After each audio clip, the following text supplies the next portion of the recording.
How can I be alone but not alone? I do love this question. It's beautiful. It's beautiful. And I think that I guess we'll have to give it some context. Also, not knowing exactly maybe what was implied by, the use of the word alone.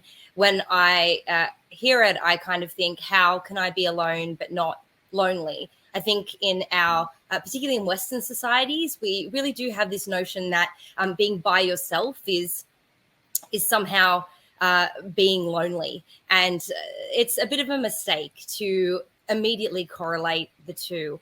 I think that time spent in solitude can be incredibly enriching. And I imagine that a lot of us have maybe learnt this over the past couple of years when we were forced to be spending more time on our own.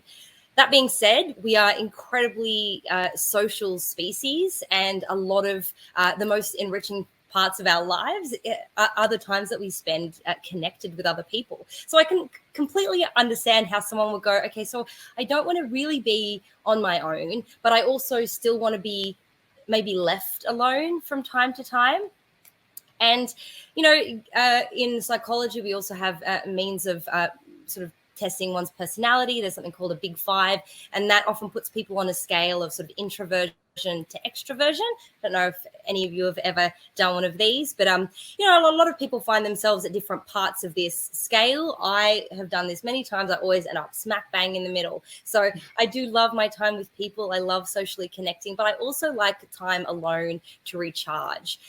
The thing about being lonely is that we don't want to be lonely when it's not a choice. We want to be lonely when it's an active decision that we're making. And there was actually a really interesting study that came out just last year about the relationship between a preference for solitude and life satisfaction. It turns out that if you want to be by yourself, that doesn't necessarily mean that you're going to live an unhappy life. But the drive to spend time in solitude must be mindfully led. So it must be something that you're like, I am going to spend this time by myself, and here is how I'm going to make it enriching for me.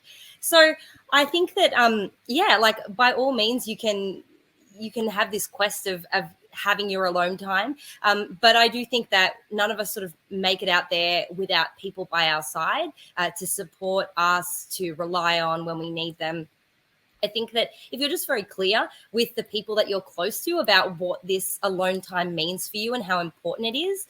I know a lot of people get the guilt when they kind of cancel plans because they had plans to spend some time, just like hanging out on their own in their own company. And they think, oh God, I have to say, yes to every invite that comes my way. And that's I don't think that's important either. I don't think that you have to, give yourself over to social occasions every time you get an invite. But, being clear to the people that surround you that, your alone time is something that is very fulfilling and is a priority.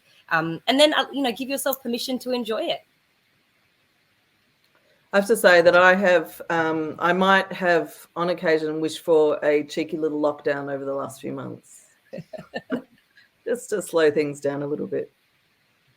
It's true, isn't it? I think we got like when that lockdown happened. I mean, it's hard for me being in Sydney to compare my lockdown with yours, Jess, being in Melbourne. But there was that feeling where, I didn't mind it, and I quite like my solitude. But again, it's one of those things. It's like, can you be in control of it? Mm-hmm. I also find if you're asking about being by yourself, being able to feel comfortable by yourself without feeling lonely, I love just noodling around with funny little communities online as well. Like, there's great ways to connect with people that don't require the ongoing sort of real life contribution that you need to make to real life relationships.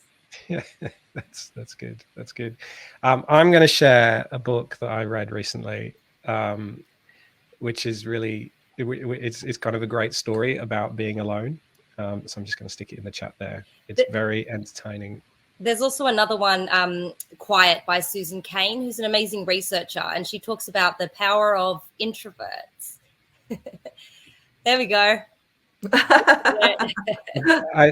It's so quiet that you can't. Can't It's even like say an it. emboss. Oh, Yeah, there we go. wow. It's some nice embossing there on the It's- cover. Yes. It's a beautiful book that gives a little bit of weight to the importance of, you know, spending time on our own and being able to claim that for ourselves, as opposed to being pulled to this pressure of, you know, being the extrovert, being the life of the party, which, you know, Western culture really, you know, idolizes, I suppose. Well, and it's hard, isn't it, for extroverts to understand that that's something that you might enjoy. Yeah.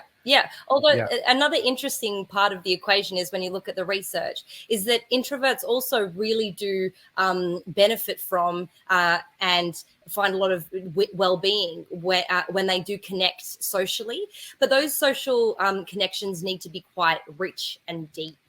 So it's kind of like, introverts probably get a little less out of sort of small talk and being at parties or networking. But when they can sit down and really get into a topic, explore something that they really love or share something really close to them, then that is also very good for the soul. Yeah, great.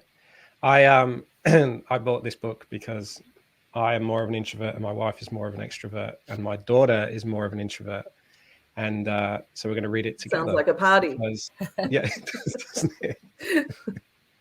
Whereas my son is constantly telling me how amazing he is.